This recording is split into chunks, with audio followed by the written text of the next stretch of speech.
नमस्कार, एक बार फिर से आप सभी का स्वागत है हिंदी साहित्य में। आज हम पढ़ेंगे हिंदी भाषा एवं साहित्य का वस्तुनिष्ठ इतिहास।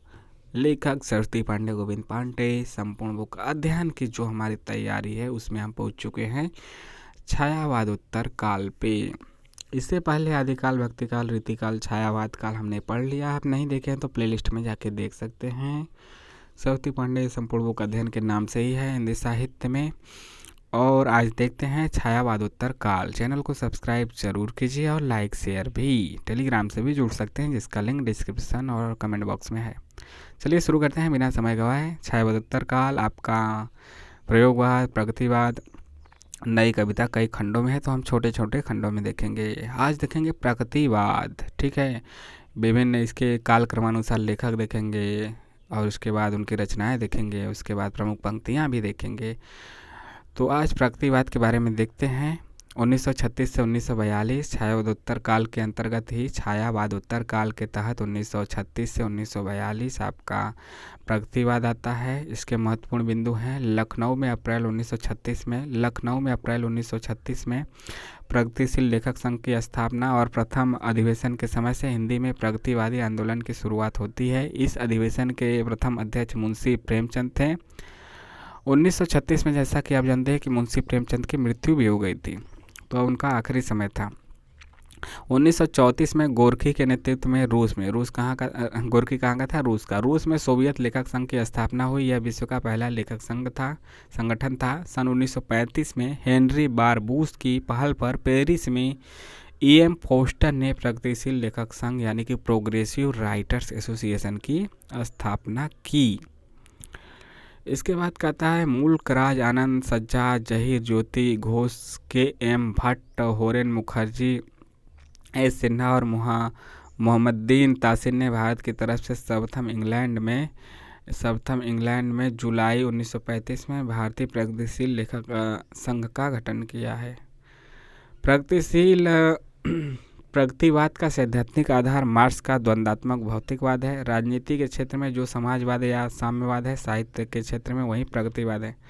डॉक्टर बच्चन सिंह सुमित्रानंदन पंत के युगवाणी को खड़ी बोली का प्रथम प्रगतिवादी काव्य माना है। किसको? बच्चन ने सुमित्रानंदन पंत के युगवाणी को खड़ी बोली का पहला प्रगतिवादी काव्य माना है।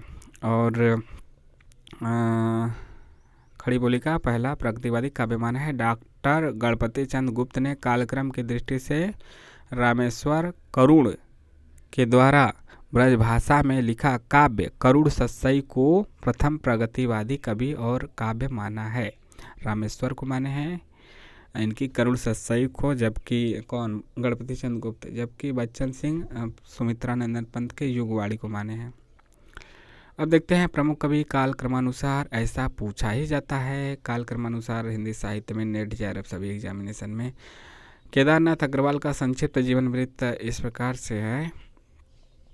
केदारनाथ अग्रवाल का जन्म 1911 में हुआ था और मृत्यु तो सन 2000 में हुई थी। और जन्म बाधा कमासिन में हुआ। माता का नाम घिसट्टो, पिता का नाम हनुमान प्रसाद है, पत्नी पार्वती है। प्रथम संग्रह युग की गंगा है।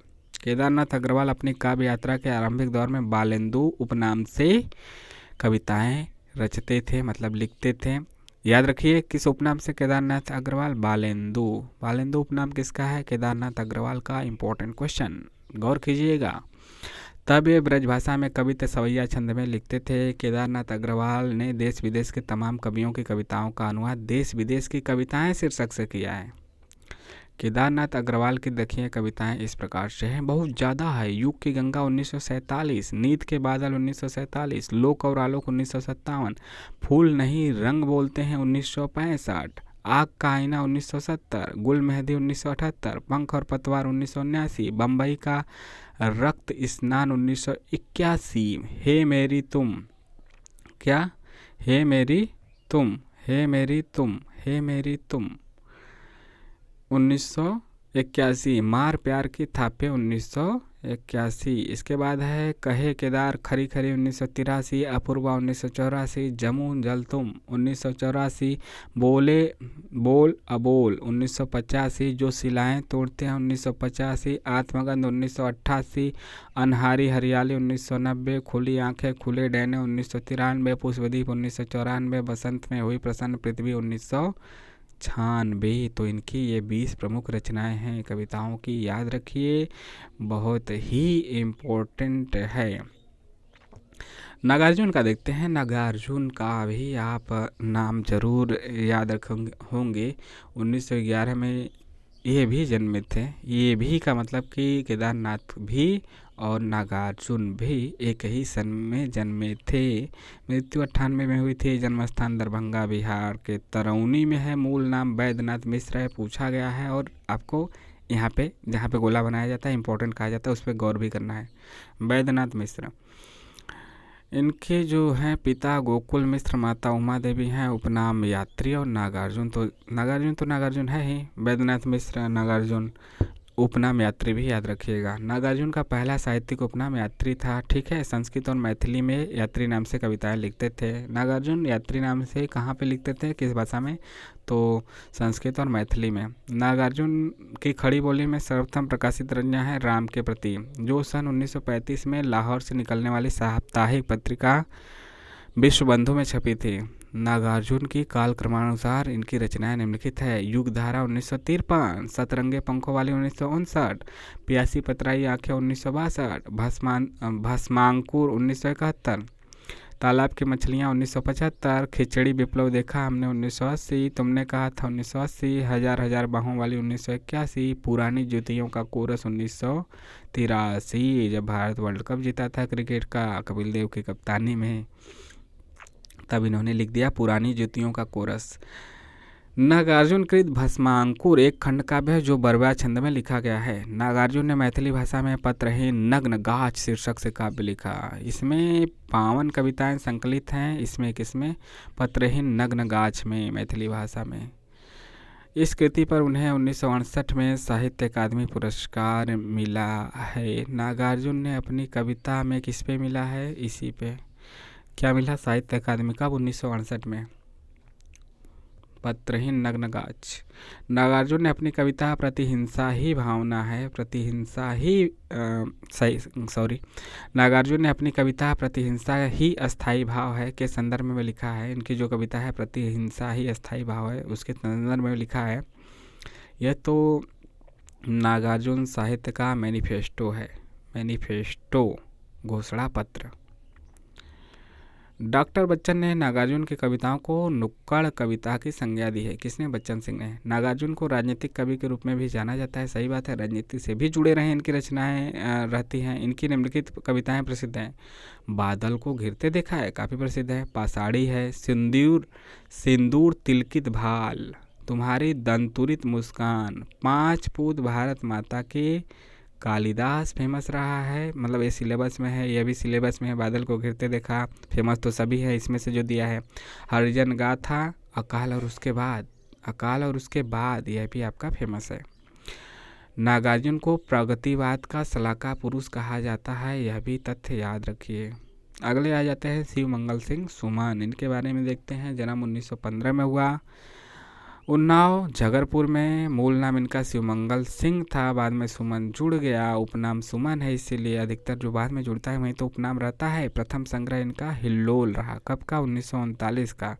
इनकी प्रमुख रचनाएं देखते हैं काल क्रमानुसार। हिल्लोल हो गया, जीवन के गान, युग का मूल 1945, प्रलय सृजन 1950, विश्वास बदलता ही गया, बिंद हिमालय 1960 का, मिट्टी की बारात 1972 काफ़ी फेमस है। किसी मंगल सुमन की है। वाणी की व्यथा 1980, पर आंखें नहीं भरी, हम पक्षी उन्मुक्त गगन के, ये इनकी प्रमुख रचनाएं हैं। शिव मंगल सुमन की प्रसिद्ध कविताएं हैं गुनिया का यौवन, कलकत्ते का अकाल, चल रही कुदाली।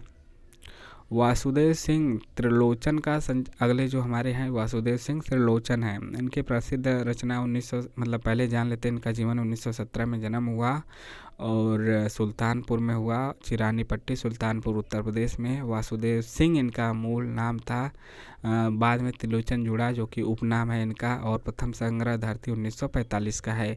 गजानन माधव मुक्तिबोध ने त्रिलोचन को अवध का किसान कवि कहा है। कहाँ का? अवध का किसान कवि कहा है मुक्तिबोध ने। 1917 में जन्मे थे। त्रिलोचन की रचनाओं का काल क्रमानुसार इस प्रकार से देख सकते हैं। धरती 1945, गुलाब और बुलबुल 1956, दिगंत 1957, ताप के ताए हुए दिन 1980, शब्द 1980, उस जनपद का कवि हूँ 81, अर्घान 84, तुम्हें सौंपता हूँ 85, फूल नाम है 85, अनकही भी कुछ कहानी है 1986। अमोला त्रिलोचन जी की अवधि काव्य कृति है। 1990 में प्रकाशित इस कृति में 2700 बरवे संग्रहित हैं। आगे देखते हैं महत्वपूर्ण बिंदु। हिंदी में सोनेट लिखने के लिए त्रिलोचन शास्त्री प्रसिद्ध है। रांगे राघव के बारे में क्या जानिए? 1923 में जन्म हुआ। इनका मूल नाम क्या था? त्रयंबक वीर राघवाचार्य। इम्पोर्टेंट है। रांगे राघव 1923 में जन्म, मूल नाम क्या है? त्रयंबक वीर राघवाचार्य। रांगे राघव ने 3 आख्यानात्मक काव्य लिखे हैं। कौन कौन? अजय खंडहर 1944 में, मेधावी 47, पांचाली जो कि द्रौपदी का भी नाम है 1955 में। अजय खंडहर में 3 शीर्षकों झंकार, ललकार, हुंकार से स्टालिनग्राद युद्ध के कतिपय स्थलों का वर्णन किया गया है। अजय में स्टालिन के बारे में मतलब अजय रहा इसलिए। रांगे राघव के 2 अन्य मुक्तक काव्य हैं जो निम्नलिखित हैं। पिघलते पत्थर 1946 का, और ये मुक्तक काव्य हैं, और राह के दीपक। बस यहाँ पे महत्वपूर्ण लेखक समाप्त हो गए। प्रगतिकाल कवियों की महत्वपूर्ण पंक्तियाँ अगले भाग में देखेंगे। आपको यह कैसा लगा कमेंट करके ज़रूर बताइएगा। चैनल को सब्सक्राइब भी कीजिए, लाइक और शेयर भी। टेलीग्राम से भी जुड़ सकते हैं। वीडियो को पूरा देखने के लिए आपका तहे दिल से शुक्रिया। आपका दिन शुभ हो। मिलते हैं नेक्स्ट वीडियो में। यहाँ पे हमने प्रमुख कविताएँ देखी, मतलब प्रमुख कविताएँ, उनकी रचना लेखक हमने प्रगतिवाद के बारे में देखा जो कि छायावाद के अंतर्गत है, और काल क्रमानुसार उनकी रचनाएं देखी। ठीक है, नमस्कार।